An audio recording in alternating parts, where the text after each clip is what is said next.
Chattanooga Red Wolves play their first match of the new year on Saturday.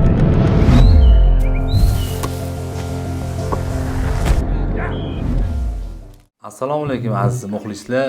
Havas futbol podkast loyihasi yana davom etadi. Yangi loyiha bilasizlar yo'lga qo'yganmiz va orada ozgincha uzilishlar bo'ldi. Buni endi mana mavsumda xudo xolisa davomiy sifatida o'tkazamiz. Bugungi podkastimiz qisqacha o'sha Havas futbol ligasini o'sha ichidagi har xil muammolar, yutuqlar, atrofdagi gap so'zlar shular haqida bo'lib o'tadi. Bu uchun bugungi studiyamizga o'ziga xos mehmonlarni taklif qilganmiz. Birinchi mehmonimiz Oxunboboyev jamoasi a'zosi Faxriddin. Assalomu alaykum, xush kelibsiz. Rahmat. Ikkinchi mehmonimiz bo'lsa, ko'pchilik tanigan, futbolga deyarli butun umrini sarflab olgan inson degan bo'ladi. Hojimurod Vabank taxallusi bilan tanilgan shaxs. Xush kelibsiz. Assalomu alaykum. Ko'rganimizdan xursandmiz. Ho'p, Taklifimizga yo'q demay tashrif buyurganlik uchun avvalambor minnatdorchilik bildiramiz. Shaxsan o'zim Havas ligasida ishlasam ham bugungi suhbat to'g'risi xolis o'tadi. Hech qanaqa sizlarga nisbatan adovatimiz yo'q. Shaxsan o'zimda umuman yo'q. Shuning uchun muxlislarimiz ham ba'zi bir savollarimizni qanaqadir noto'g'ri tushunishmaydi. Oldindan aytib qo'yamiz shuni. Ilk savolim har ikkalovilarga bag'ishlanadi. Umuman olganda jamoalar tashkil topganiga qancha bo'lgan, nima maqsadda tashkil qilingan? Endi baribir Havaskorlar ligasida ishtirok etsangiz ham futbol hamma joyda bir xil, emotsiyasi ham, o'sha hamma narsasi bir xil namoyon beradi. Faxriddin Oxunboboyev jamoasi bilamiz uzoq yillik tarixga ega jamoa. Shaxsan o'zim uncha ma'lumotga ega emas ekanman. Tayyorgarlik ko'rmasdan kelindi xullas anaqaga bugungi podkastga. Baribir o'zingizdan eshitmoqchi edim. Oxunboboyev jamoasi tashkil topganiga 2 yil bo'ldi. Shu Komil akamlar bilan birga tashkil qilganmiz. Birinchi ishtirokini Golden Cupdan boshlagan. 17-o'rinni olgandan keyin zaldagi loyihasiga o'tganda shu Komil akamlar bilan o'sha yerda tanishib, keyin Oxunboboyevni o'sha hamma biladigan darajaga olib chiqamiz deb harakat qilib boshlab mana shu kungacha yetib keldik. Demak, birinchi o'sha ishtirokini Oxunboboyev jamoasi Golden Teamdan boshlagan va 8x8 formatiga keyinchalik o'tilgan. Birinchi AFLga qo'shildik. U yerda Premier degan divizionda o'ynadik. To'g'risi bitta Jomi degan komanda bor ekan. Qolganlar unaqa kuchli bo'lmagani uchun keyin biz bu yoq Havas ligani Xo'ja akam maslahat beruvdilar, qo'shildik. O'ynashni boshladik. Oldingi sezondan yarmidan qo'shildik. Hozirgi tarkib bilamiz, yoshlar bilan ancha qilingan, shakllantirilgan. Eski tarkibdan deyarli o'yinchilar o'zi qolmayapti. Oxunboboyev ham demak o'sha bir boshlang'ich tarkib baribir o'sha qanaqadir ulfatlardan, do'stlardan tashkil topgan yosh katta o'yinchilar bo'lganda, menimcha. Boshida shunaqa bo'lgan. Komil akamni o'zlarining og'aynilaridan tashkil topgan, keyinchalik o'sha yoshlarni jalb qilib, shunaqa bo'lib tashkil topib, borgan sari yosharib boryapti desak to'g'ri bo'ladi. Kuzatamiz endi Oxunboboyev jamoasining ko'p o'yinlarini boshqa ligalarda ham eshitib turamiz. Shaxsan o'zim borib kuzatmaganman, lekin o'sha ijtimoiy tarmoqlarda ko'raman. Yaxshi jamoa shakllangan. Jangovar o'sha futbolga bo'lgan mehr boshqacha qaratilgan jamoaga sezilib turadi bu. Endi oxirgi o'yinlar hisobga olmaganda albatta. Rahmat. Hoji Akbar, Hojimurod, siz bilamiz endi ko'p jamoalar bilan birga ishlagansiz. U jamoalar haqida emas, bugungi endi savolim sizga umuman olganda shu futbolga kirib kelishingiz, mana shu havaskorlarda ko'p ko'ramiz, har xil ligalarda jon kuydirib yuradi, har xil komandalarga barid qilib. Nima sababchi bo'lgan? Avvalambor taklif qilganingizdga kattakon rahmat. Rahmat sizga. Men o'zi futbolga kirib kelishim adashmasam 6 yosh yoki 7 yoshimdan boshlangan. Unda havaskorlar degan tushuncha bo'lmagan u paytda. O'sha Paxtakor akademiyasiga birinchi marta adam bilan borganimda 88-yillariga. O'sha paytda o'sha futbolga kirib kelishim boshlangan meni. Unda adam birinchi olganlarda Paxtakorga birinchi karatega kirgan edi. Karatedan chiqqanimizdan keyin yonida federatsiyaning orqasida futbol bor edi, futbol ko'ramiz degandilar adam. Borganmiz, o'shanda Dilshod Nuraliyev bizani kutib olgan. 7 yoshingizda. Ha, 7 yoshimda Dilshod Nuraliyev kutib olgan. Keyin o'ynaysanmi bizda futbol? Yo'q, degan odamga aytganman, karatega qiziqaman, Bruce Lee, Jet Li'larni ko'rib yurardi edi o'sha paytda. Futbol o'ynasang, bitta o'zing emas, 11 ga 11 bo'ladi. Bitta o'zing harakat qilmaysan, jamoa bilan harakat qilasan degan o'shanda Dilshod aka. Karateda bir o'zing harakat qilasan degan. Bo'pti bo'lmasa futbolist bo'la qolaman o'shanda deganman. Undan keyin bani vozrastimdagi 88-yilda hali Paxtakorda tashkil topmagan edi u paytda. Keyin adresimizdan so'ragan Dilshod aka, unda Qoraqamishda edi o'sha paytda. Qoraqamishda turamiz dedi 2-5 da deganimdan keyin Chig'atoy akademiyasiga olib boring degan. O'shanda Chig'atoyga borganmiz. Arslon aka Xatamov degan hozir sudistvaga o'tib ketganlar. Arslon aka Xatamov qo'l ostida. Keyin 1 yil, 1,5 yil futbol o'ynaganman. Undan keyin Dilshod akaning komandasi kelib biz bilan Tavarsga o'yin o'ynagandan keyin yaxshi bolalarni olib Paxtakorga olib ketganlar. Shunaqa kirib kelganman ekan Paxtakorga. Demak, o'sha yoshlikdan kirib kelgan. Paxtakorga bo'lgan mehr muhabbatdan boshlangan. 15 yilmi, 14 yilmi qatnashganman. U paytda endi to'g'risi korrupsiya juda katta edi, avjiga chiqqan paytlar edi. Endi bizlarning unda paytda hali yosh edik, tem bo'lib sharoit ham hali hozirgi darajada emas edi. Sababi bir xonali uyda 3 ta uka, ota-onam bilan katta bo'lganman-da. Faqat kattalarning o'g'illari o'sha paytda vozraslar bo'yicha har yakshanba kuni musobaqa bo'lardi. Ya'ni Toshkent shahri chempionati bo'lardi. 88-yilda, 87da, 86da o'sha paytda Sanjar Tursunovlar o'ynardi, Denisovlar o'ynardi, Sadriddin Abdullayevlar o'ynardi-da. Ularga qarab biz yetishib chiqardik sekin-sekin. Har trenirovka shu misol uchun dushanba, chorshanba, juma trenirovka bo'lardi, yakshanba kuni o'yin bo'lardi. Trenirovkaga kelgan bolalar kelardi, lekin yakshanba kuni trenirovkaga kelmagan kattakonlarning o'g'illari tushardi. Sababi unda sekin ota-onasi kelib, kattaroq odamlar kelib pul berardi, tushirib yuborardi o'yinga. Ha, o'shani demak korrupsiya deyapsiz. Korrupsiya deyapman. Ha, yoshlarning futbolga qiziqishi bilan hozirgi solishtirsa qanaqa darajada? Hozirgi darajada menimcha sharoitlari zo'r. Bizda paytda unaqa sharoitlar yo'q edi. Hozir futbolga bo'lgan e'tibor kuchli. Sababi hozir nima deydi, shaxsiy komandalar, xususiy kompaniya, xususiy jamoalar ochilib ketgan. U paytda yo'q edi. Faqat shu har bitta o'sha komandani o'zini klubida o'yin bo'lardi. Toshkent shahrida o'sha ramzi Paxtakor bo'lgan. Paxtakor bo'lgan, o'shanda o'ynagan edim men. Shundan keyin o'sha futbolchilik faoliyati qaysi davrga kelib tugadi? 2002-yil, o'sha 2003-yil o'sha kollejga o'qishga kirganimdan keyin, bank kollejiga o'qishga kirganimdan keyin tugatilgan. Keyin o'sha o'qishni bitirib armiyaga ketganman. Armiyadan keyin organ sohasiga ishga kirib ketganimdan keyin futbol tugatilgan. Keyin o'sha akademiyani bitirganman.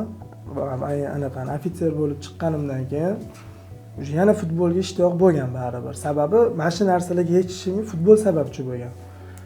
Sekin o'sha mana shu nima deydi? 2014-yil akademiyani bitirganimdan keyin ko'chada o'sha havaskorlarga sekin birinchi komanda qo'yganman. O'sha paytda Chkalov metrosida, Kanichkasida kimgadir chempionati bo'lardi. Hozir bizda Havas ligada o'ynab yurgan Mevachining a'zosi bor, Bo'ri. Farruh Kulnazarov bor, Aziz Mamatov oqibatli komandasida o'ynaydi. U bo'lgan komandamda Maqsad bor oqibatdagi. Shu bolalar o'ynardi o'sha paytda. Keyin yana o'sha ish bilan ovora bo'lib, yana futbol yig'ishtirildi. Keyin o'zimiz shu Telegram kanal admin, endi hamma biladi baribir Telegramda kanallarim bor. Telegram kanal adminlari bilan 41, ya'ni Chorsudagi Gulobod stadioni poylasi bor, maktab poylasi bor. Ana o'sha joyga adminlarning o'zi taklif bildirgan, o'sha organizatsiya tashkil qilgan aka, Hoji aka, mana bunaqa chempionat bo'lyapti, komanda qo'ying degan. Qo'y, nima qilamiz? O'zimiz tepib yuraveramiz. Qo'yib bo'ling, hech narsa qilmaydi. O'ynasangiz o'ynab ketaveramiz, yo'q degan. Bo'pti, adminlar o'zimiz komanda qo'yganmiz. O'sha paytda AFLdan chiqib ketgan Inter jamoasi bo'lgan. Azamat akaning komandasi bo'lgan, lekin sostav haqiqatda yoradigan sostav bo'lgan. Ko'rganman, Ursaliyevlar bor, Jo'bekalar bor edi, Abdumannovlar bor edi, Rahmatovlar sostav ko'rib havas qilganman.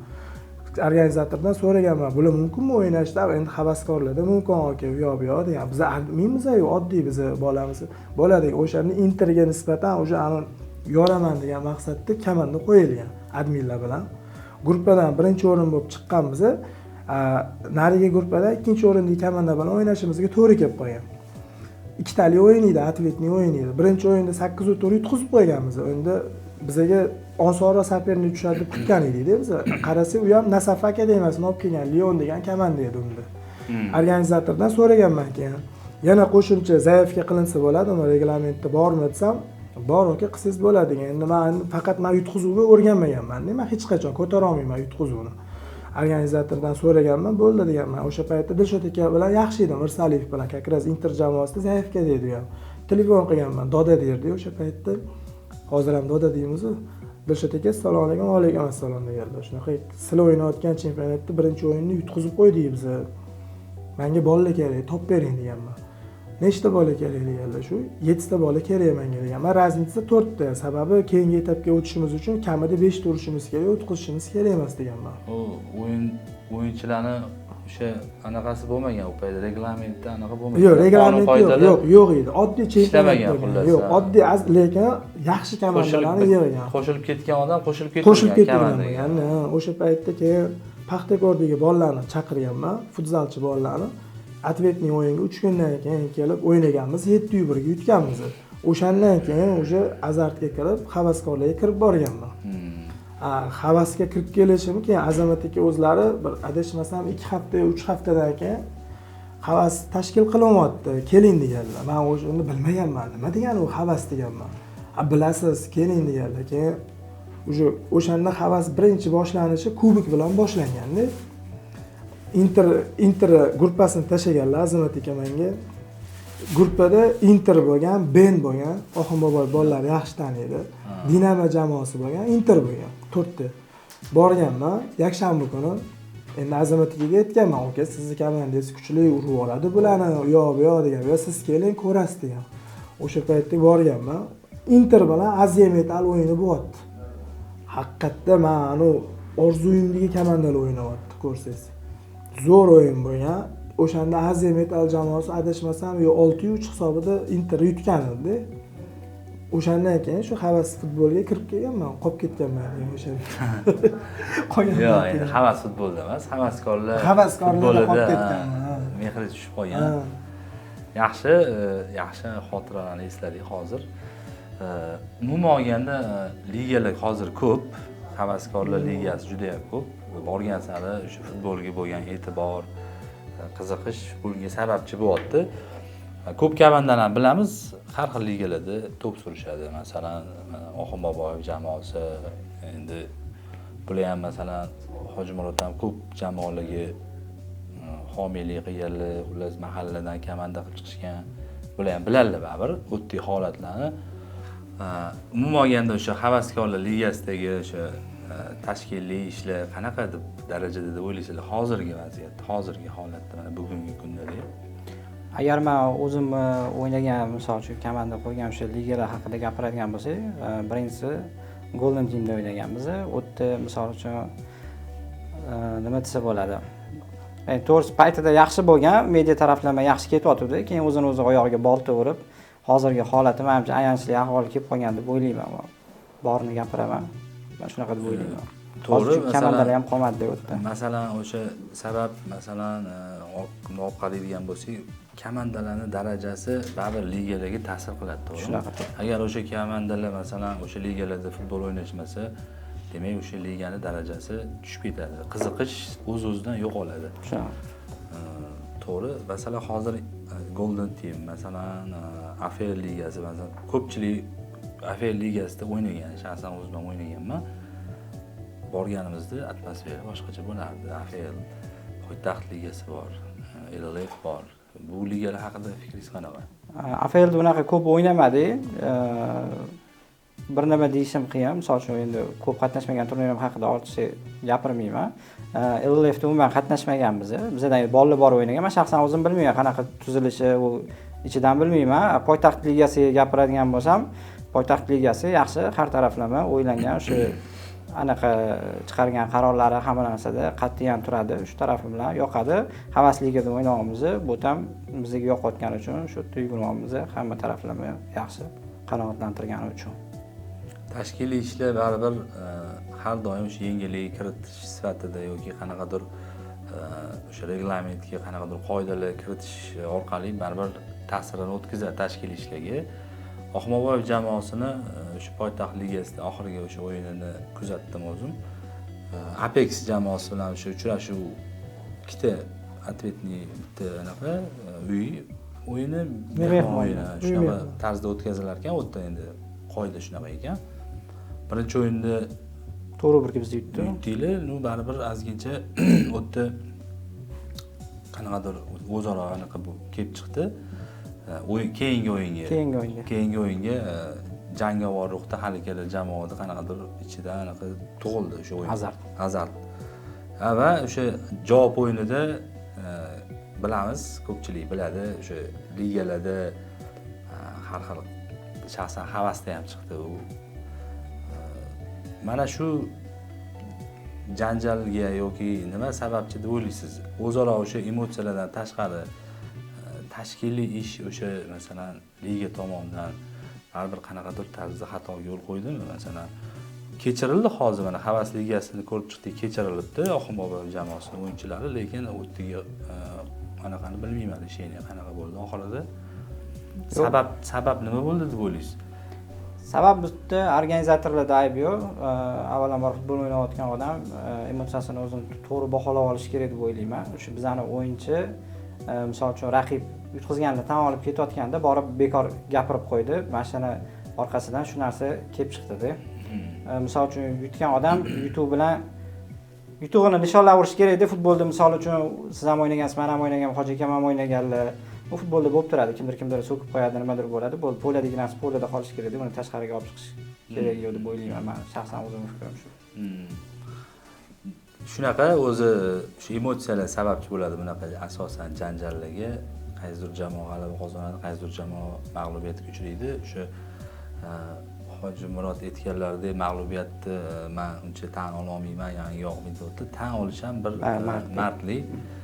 Uni to'g'ri, ichidan odam mag'lubiyatga uchraganda mana bu bunaqa qilsam bo'ladi, mana bu xatoga yo'l qo'ydim deydi.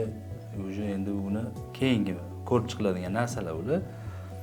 Chiqsa yo'q, Oxmoboyev jamoasi hozir muhimi yaxshi shakllanmoqda. O'sha eski o'yinchilarni hozirda yo'qotgan bo'lishiga qaramasdan, hozir yangi qo'shilgan yosh futbolchilar sekin-sekin kirishyapti jamoaga, kuzatyapmiz. Hali mag'lubiyatga uchramadi adashmasam. Shunaqa. Havas ligasida ham, Chempionlar ligasida ham yaxshi ketyapti. Keyingi mana bo'ladigan uchrashuv ham turnir jadvaliga ta'sir o'tkazadi. Shu Aziya jamoasiga qarshi bo'lib o'tadigan uchrashuv. Bunga sal keyinroq to'xtalamiz. Hoji Murod, siz fikringiz qanaqa? Mana ligalar haqida hozir mana Faxriddin fikr bildirib o'tdilar. Sizning fikringiz qanaqa?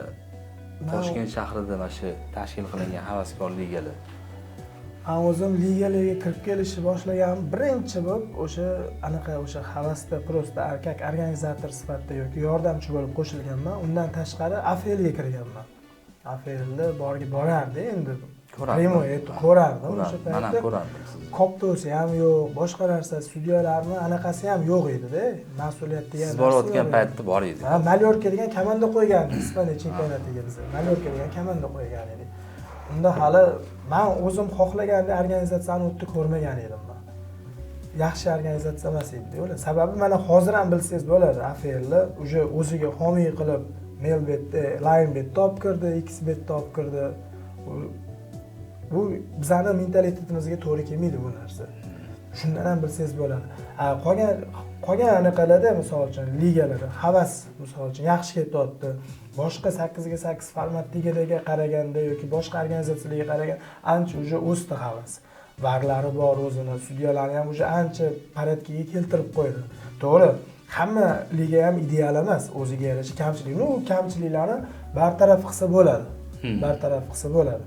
Poytaxt ligasiga kelsak, Poytaxt ligasiga mana o'sha 2 yil bo'ldi kirib kelganim. Yaxshi. Chiqargan reshenasi o'sha Furqat aka organizatori, hurmat qilaman, qoladi joyida. O'ziga yarasha reshenalari bor, o'ziga yarasha reglamentlari bor. Hurmat qilaman o'sha narsalarni. Yaxshi liga, o'sha men o'zim xohlagan ligalardan shu Poytaxt, Havas bo'ldi. Sababi LLFga kelsa, LLFga men qatnashmaganman, bormaganman, lekin tashqaridan eshitganim bo'yicha ko'pchilik LLF ham yoqadi. Havaskorlar ligasini o'sha assotsiatsiyasi yo'qligi baribir Havaskorlar ligasiga ta'sir qiladi. Sababi o'sha ligada chiqarilayotgan o'sha qoidalar ularni ko'rib chiqadigan tashkilot yo'q. Yuqori tashkilot yo'q. Poytaxt ligasidagi qaror, misol uchun o'sha 6 ga 5 ga 1 bo'ldi, to'g'rimi? 5+1. 5+1. O'ttiga masalan kiritilgan qoidalar, masalan orqadan kelib qo'l ishlatish mumkin degan qoida bor. Keyin patkat tashlash degan masalan qoidalar ruxsat berilgan. Bu o'sha kichkina formatda o'sha maydonda o'tkaziladigan futbol uchrashuvlariga qisman bo'lsa ham baribir ozgina agressiv harakatlarni uyg'otadi. Mana shunaqa qoidalarni baribir ko'rib chiqadigan bitta tashkilot bo'lishi kerak. Mani bu shaxsiy fikrim, bu o'sha patkat tashlash, professional futbolni masalan qo'l ishlatish mumkin. Bu havaskor ligada menimcha u narsani olib tashlash kerak. Orqadan kelib o'sha to'g'ri aytolmayman, orqadan kelib ozgina qo'l ishlatish mumkin ekan. Har bir endi maydon kichkina bo'lsa, tezlik yuqori bo'lsa, baribir u to'qnashuvga sababchi bo'lishi mumkin. To'g'ri. Ligalarni, Havaskorlar ligasini o'sha AFL darajasiga kelib qolishiga sababchi birinchi o'chirtda nima deb o'ylaysiz? Tashkilotchilarning o'zi hokim. Cho'kishiga sabab nima? Mas'uliyatsizligi. Birinchi o'rinda shu cho'kishiga sabab. Qolgan kamchiliklarchi? Qolgan kamchiliklar o'sha qarorlar, hakamlar bo'yicha bor. Birinchi o'rinda, lekin men har doim ko'raman, tashkilotchilarning o'zida ayb. Komandaligi pulini to'layapti, biznes to'layapti, kelsa bo'ldi, o'ynatib yuborur deydi bir xil. Mana o'sha Havas ligada men ko'ryapman, bor kuzatyapman, даже formasigacha e'tibor beryapti. Forma Epikrofgacha e'tibor beryapti. Qisqacha ma'lumot berib ketaman. Hojimurod bu yillar Havas ligasida kuzatuvchi sifatida tashrif buyuryaptilar o'yinlarga. Hozirda organizatorlar tarkibida emaslar. 1 yilga dam olishdilar. To'g'rimi? To'g'ri. Yaxshi, rahmat javob uchun. Xo'p, keyingi savolim shundan iboratki, Havas ligasi haqida baribir xohlaymizmi, xohlamaymizmi, Havas ligasidagi o'sha ichki gap so'zlar, tashqi gap so'zlar haqida ham bir gaplashishimiz kerak. Havas ligasida hozir 3 ta liga bor. 3-liga, Pro liga, Super liga. Va har uchala ligada ham o'ziga yarasha o'sha uchrashuvlar bo'lib o'tadi, boshqacha futbolga tashrif buyuradi har uchala liga jamoalari. Savolim shundan iboratki, fikringiz qanaqa har uchala liga haqida? Masalan, bir xillar aytadiki, Pro liga sal pastroq, 3-liga kuchliroq, Super liga вообще o'tda o'ynash opasniy o'ynolmaymiz deydi. Siz masalan Super ligada o'ynayapsiz, mana jamoangiz bilan birga. Bular Alijahon jamoasi bilan 3-ligada chempion bo'lishgan. Shuning uchun savolim ligalar haqida. Qanaqa fikrdasiz? 3-liga o'yinlarini to'g'risi ko'rmagan ekanman, lekin Chempionlar ligasida ko'rib turasiz, tablitsa chiqadi. O'shanda 3-liganing komandasi 1-ligani, Super liganing komandasini urib qo'yayotgan bo'ladi. Bu menimcha hamma ligada kuchli komandalar bor. Super liga baribir o'zining nomi bilan baribir kuchliroq bo'lsa kerak deb o'ylayman. Misol uchun biz Chempionlar ligasida oldingi yil 2-liganing komandasi Pedagogdan yutqazib chiqib ketdik-da Chempionlar ligasida. Pedagog yaxshi komanda ekan, yuguradigan bolalari ham ko'p ekan. Tajribali jamoa, Pedagog jamoasi yaxshi shakllantirilgan. Hozir mana Chempionlar ligasi yangi formatda o'tkazilyapti, Havas ligasida. Va xohlaysizmi, xohlamaysizmi, va siz jamoangiz ertaga 3-liga jamoasi bilan to'qnash kelib qolishi mumkin. Shunaqa tuzilganda turnir anaqasi, jadvali, taqvimi deymizmi? Pro liga hozirda 12 ta jamoa bilan ishtirok etayotgan bo'lishiga qaramasdan, u yerda ham yaxshi jamoalar bor. Xullas fikringiz shunaqa. Hojimurod, siz qanaqa fikrdasiz? 3-liga bu yil ancha rivojlangan, sababi o'sha kuchli komandalar ham qo'shilgan 3-ligaga. Intriga ancha oshgan. Pro ligada ham o'tgan yilgiga qaraganda ham bugun bu yil ancha saviyali jamoalar qo'shildi. Mana misol uchun ikkinchi mavsumda chiqib ketgan Globot qaytgan Pro ligaga. Agratech kirib keldi mana. To'g'ri chirchiq bor edi, lekin Agratech bo'lib kirib kelishdi ular.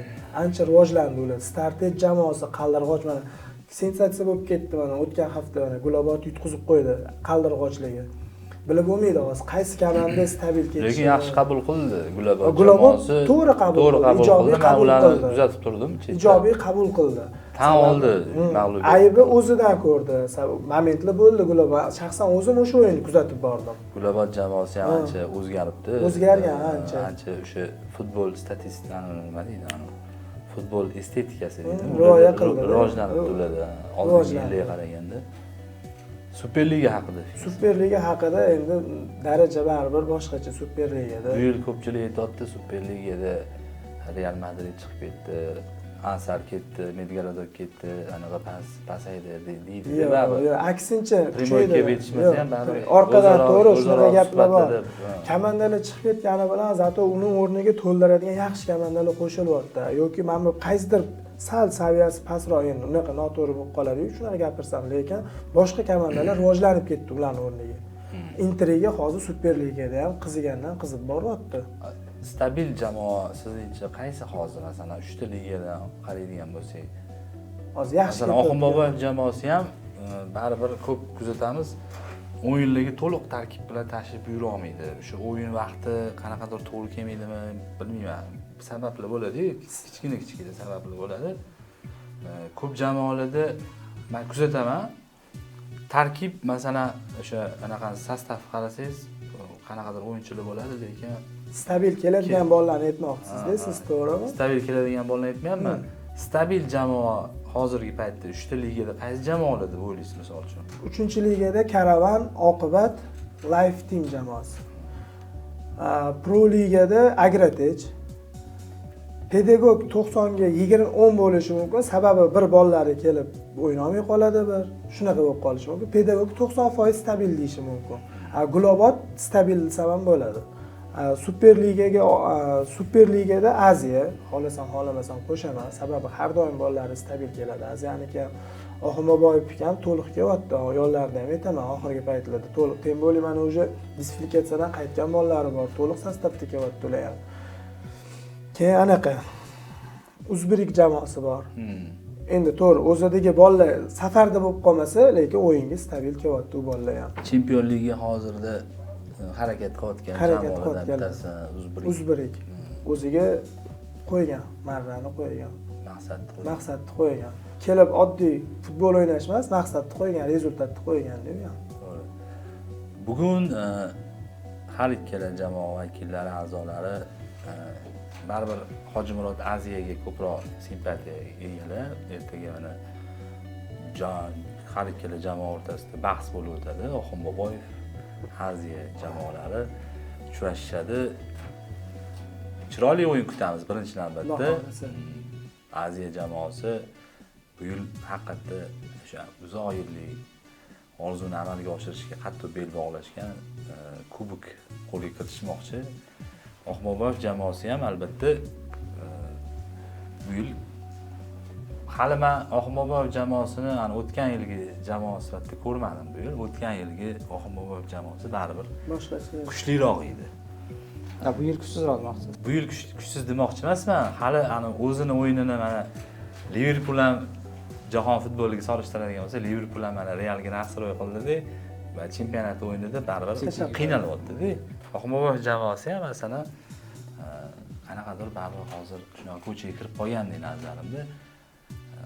Qanaqa tayyorgarlik bor hozir Aziyaga qarshi? Endi ochig'ini aytaman, Oxunboboyevga bitta narsa bor, kim bilan o'ynasa ham ochiq nasroy qilmaydi. Har doim aytiladigan gruppada gap, shundoq boramiz, o'zimizning o'yinimizdan qilamiz, natija Allohdan yutqizdi, lekin men komanda ekan deb borilmaydi. Agar ortiqcha perebor nasroy qo'ysangiz ham bu bolalarga yomon ta'sir qilib yutqizib qo'yishingiz mumkin. Davleni bersangiz. U kerak emas deb o'ylaymiz. Shuning uchun boramiz.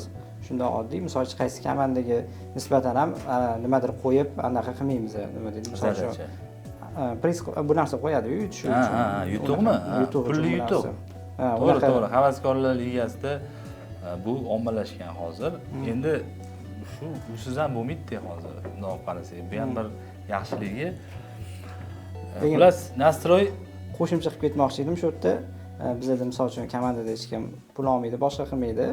Misol pulli temalarda boshqalardan ustun tarafimiz ham shu deb o'ylayman. Misol uchun kimdir keladi, yutqizsam pulimni olib ketaman degan narsa bo'ladi-yu, boshqa komandalarda misol uchun pul evaziga anaqa o'ynatadiganlar bor, endi bilamiz. Bu komandalarni misol uchun nomini aytmay qo'ya qolaylik. Bizda hech kim pulga o'ynamaydi. Biz borib faqat shu Oxun Boboyevni nomi uchun, sha'ni uchun bizda o'ynaydi. Bizning yutug'imiz shu deb o'ylayman.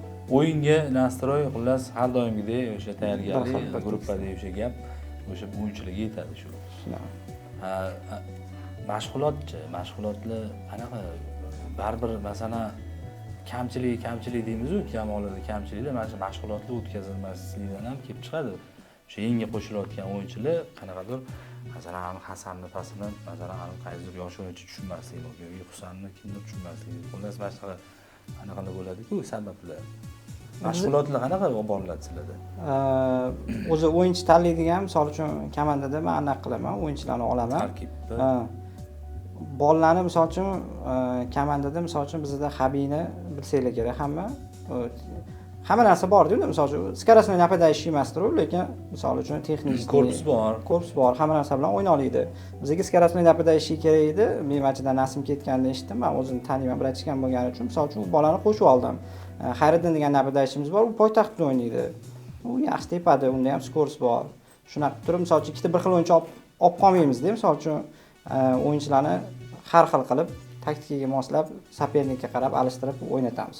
Shu anaqa. Demak, o'sha Havaskorlar ligasidagi jamoalarda ham o'yinchilar yetishmovchiligi bor.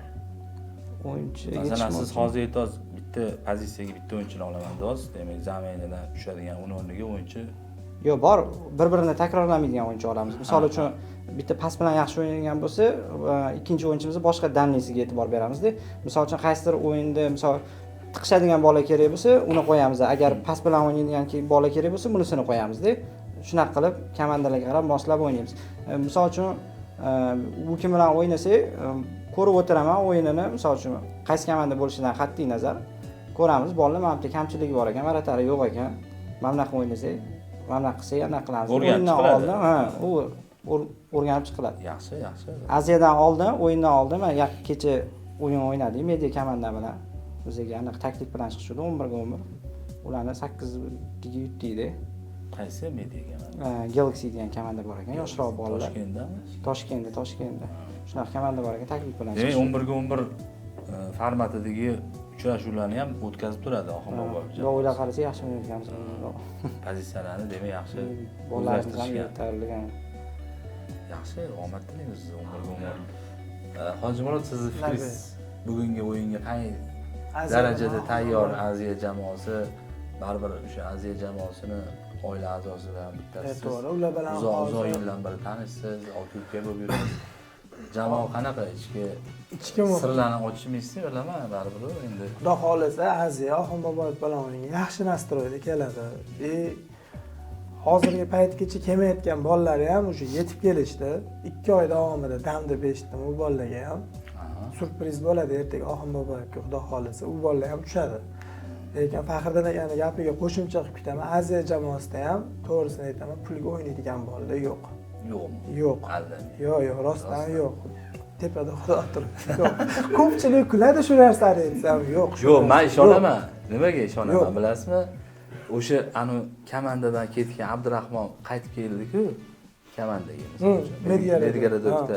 Masalan, boshqa komandaga o'tib ketsa ham bo'lardi, Aziyaga qaytmasdan. Bilol, bilasiz, Aziya jamoasini tashkil qilgan bola Bilol bo'ladi.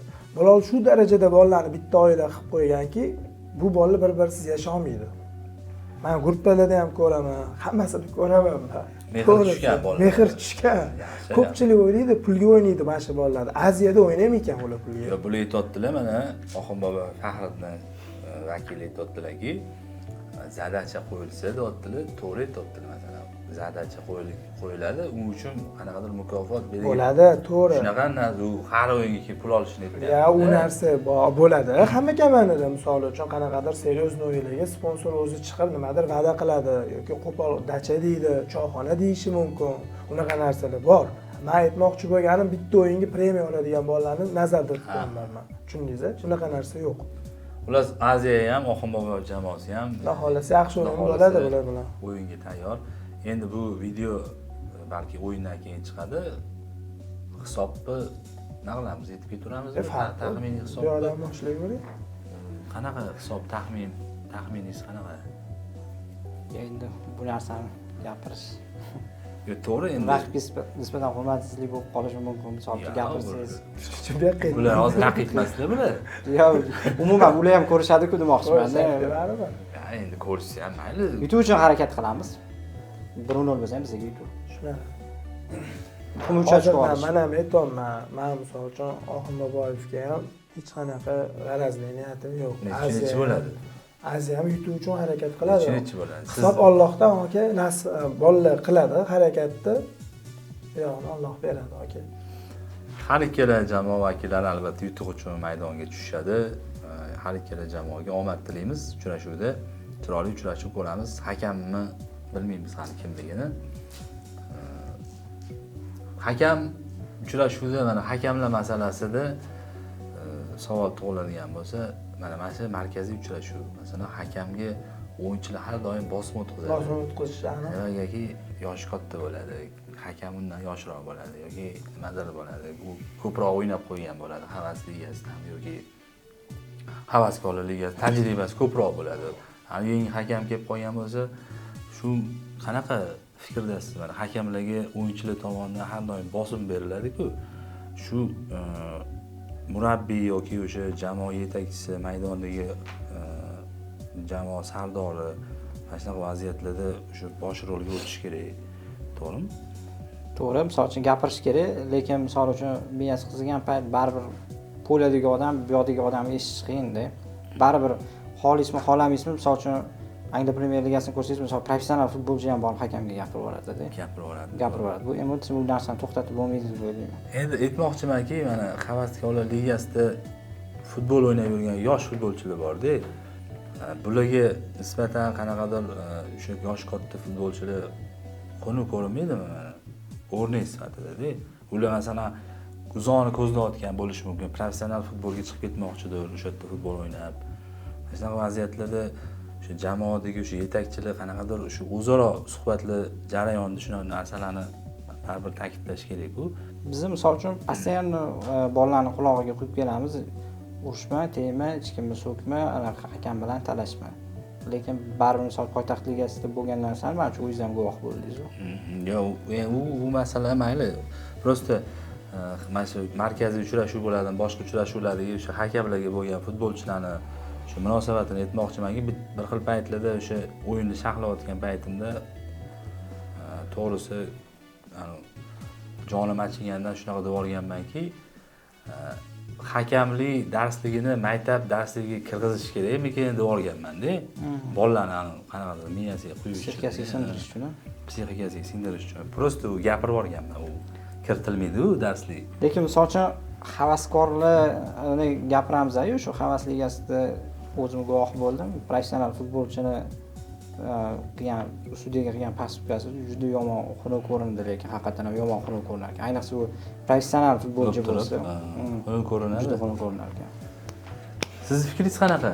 Siz ham ko'p hakamlar bilan bo'lasizmi?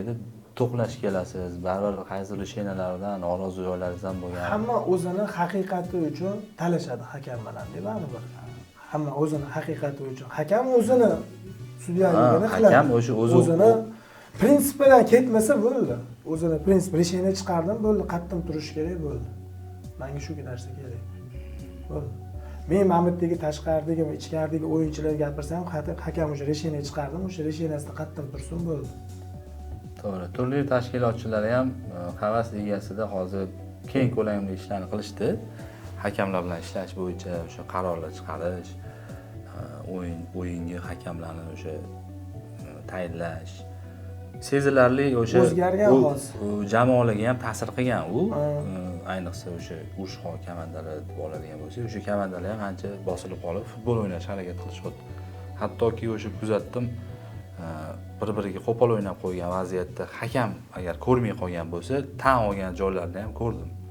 O'zidan chiqib ketsa ham masalan ko'pdan tashab ketadi. Bu albatta yaxshi. Bugungi suhbatimiz nihoyasida shuni aytib o'tmoqchimanki, tez orada Havas futbol ligasida o'sha media 11-11 loyihasiga qo'l urilgan va Aziya jamoasi yoki Oxunbobo jamoasi albatta hali ushbu turnirda ishtirok etmayapti. Fikringlar qanaqa?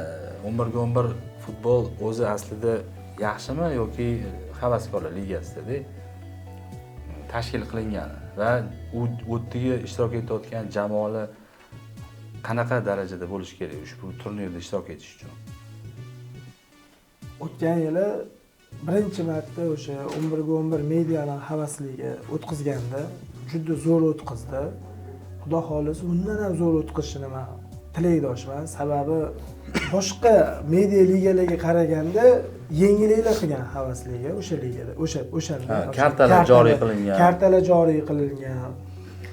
Misol uchun yaxshi sudyalar kelgan o'sha paytda. Menga yoqqan tomoni asosan shu kartalar masalasi zo'r bo'lgan, intrigali bo'lganda, qiziqarli bo'lgan. Oddiy bitta misol, final adashmasam finalda yoki polifinalda Qoratosh bilan Ansar o'ynayotgan bo'lgan. 3-1 Ansar jamoasi yutayotgan bo'lgan o'sha paytda. Qoratosh jamoasi kelib kartani ochyapti bu yoqda. 2x gol chiqqan 6 minut davomida adashmasam shunaqa edi. 3 minut yoki 4-minutda o'sha Oxunbobo Qoratosh jamoasi gol urganda 3 chiqib ketgan hisobda. Intriga zo'r bo'lib ketib qolgan. O'sha tomonlar zo'r bo'lib ketgan. Kuchayib ketgan. Faqat mana shu narsani men aytmoqchi bo'lganim, taklif bu mediaga, bilmayman, xudo xolasa mana bo'ladi 11-11. Bu kartani ikkita taym tugaguncha ishlatish kerak hisoblanganda o'sha paytda bu tashkil qilinayotgan mediada har bitta taymda bittadan karta ishlatishi joriy qilinsa zo'r bo'lardi. Hali men bilmayman. Demak, o'sha kartalar birinchi taymda alohida ishlatilishi kerak, ikkinchi taymda alohida ishlatilishi kerak. Mana har bitta taymda bittadan ishlatish huquqini ham berish kerak komandalarga. Mening o'zimning shaxsiy fikrim. Havas ligasi albatta bu yetkazamiz. Xudo xolasa. Taklifingizni. Sizni fikringiz qanaqa Faxriddin? 11 Hoji akamni fikrlariga qo'shilaman. 11-11 futbolni baribir o'sha yoshligimizda ham o'ynaganmiz. Qanaqasi boshqacha, ichki hissiyotlar boshqacha bo'ladi. O'sha mana shu o'ng kiraydanmi, chap kiraydan farqi yo'q. Qayerda yugursangiz ham erkin yugurasiz-da, bemalol harakat qilasiz. O'sha masalan 6-6, 5-5, 8-8 da qaysidir qobiliyatini ishlata olmayotgan bo'lsa, shu yerda ko'rinishi mumkin. O'sha kartalar masalasi bo'yicha gapirdilar. Men ham shu fikrga qo'shilaman. O'sha har bitta taymda alohida ishlatish yaxshiroq, zo'roq bo'ladi deb o'ylayman. Intrigani ham oshirib oladi. Endi 11-11 masalasiga keladigan bo'lsak, endi har bitta futbol o'ynaydigan bola yoshligidan 11-11 o'ynab katta bo'lganda 6, 5, 8 emasda. O'sha o'zi o'yinga tushganingizda o'zi yoshligiga olib kirib ketadi-da. O'sha o'ynay ulgurgan paytlaringiz, o'sha hammasi esingizga tushib, bari boshqacha futbol 11-11. Kutamiz xudo xolasa hali ikkala jamoani 11-11 media futbolida Oxunbobo jamoasini ham, endi Aziya jamoasini ham desak ham bo'ladi, to'g'rimi? Xudo xolasa. Sizga shaxsiy o'zi savolim bor edi, lekin hozir shunaqa vaziyat bo'lib qoldiki, eshitishim bo'yicha Alijahon jamoasi qaytayotgan ekan. Qaytadi. Orqaga qaytishayotgan ekan. Xudo xolasa. Nima turtki bo'ldi? Siz dam olishda edingiz, o'tibga edingiz, qanaqa qaytadi? Futboldan dam olish to'g'risini aytsam menga emas ekan. To'g'risi. Futbol bu o'zimchalik telefon qilib bo'ldi, komanda qo'ymayman deb ko'ryapsiz, даже kuzatuvchi bo'laman, boryapman havasga zerikib. Men bilan ham urushyapsiz. Ha, urushib ketdim siz bilan ham ko'p. Yuvansli narsalarni kelisha olmayman. Lekin futboldan tashqariga chiqib ketish menga emas ekan. Hop, endi u Alijahon jamoasi qaytsa, Xudo xolasa. tarkib qanaqa nima bo'ladi? Tarkibni qilamiz qo'ldan kelgancha. Eski o'yinchilar bo'lmasa, yoshlarni qo'yamiz bo'lmasa. yaxshi, zo'r. Xudo xolasa. Variantlar bor. Alijahon jamoasi yana qayta tashkil qilayotgandan xursandmiz. Xudo xolasa. Rahmat Faxriddin, tashrifingiz uchun minnatdorchilik bildiramiz. Bugungi podkastimizga qimmatli vaqtinglarni ayamay kelganingiz uchun va o'sha futbolga bo'lgan mehringiz uchun ham alohida minnatdorchilik bildiramiz.